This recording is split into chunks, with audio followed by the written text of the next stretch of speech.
Your opinion didn't matter. Your ideas didn't matter. Tom Roberts is still recovering from his time at Prince Albert Indian Residential School more than 60 years ago. The school was run for decades by the Anglican Church. There was three things that we were taught there. Do what you're told, when to do it and how to do it, and don't ask questions. And those things have always stuck within our people and me for many, many years. Roberts and other survivors are traveling to the James Smith Cree Nation in central Saskatchewan this weekend. They're hoping to meet with the Archbishop of Canterbury, Justin Welby. He's the religious head of the Anglican Church, also known as the Church of England.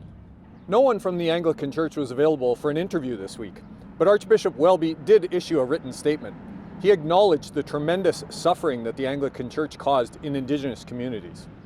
Welby added that a significant purpose of this visit is therefore to repent and atone for where our relationships and actions have done more harm than good, and to honor the sovereignty of Indigenous communities. Saskatoon Cree lawyer Donald Worm served as head counsel for the Truth and Reconciliation Commission and says survivors deserve more than an apology. They want action.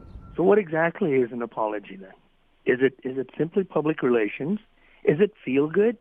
To deal with some of the historical impacts that they have been involved in as the Anglican Church of Canada would actually be meaningful. Worm and Roberts say they want the Anglican Church to fund healing lodges and other programs for survivors and their families. They say the Anglican Church has contributed very little so far.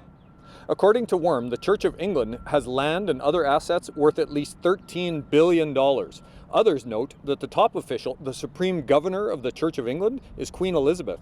She and her family have amassed estimated holdings of more than $28 billion.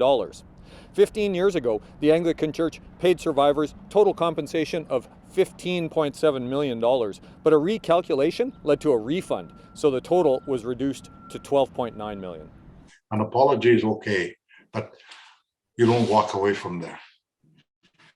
You got to leave something behind to get us through to where we want to go.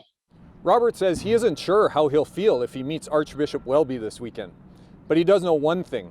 Whatever happens, he'll draw his strength from fellow survivors. Jason Warwick, CBC News, Saskatoon.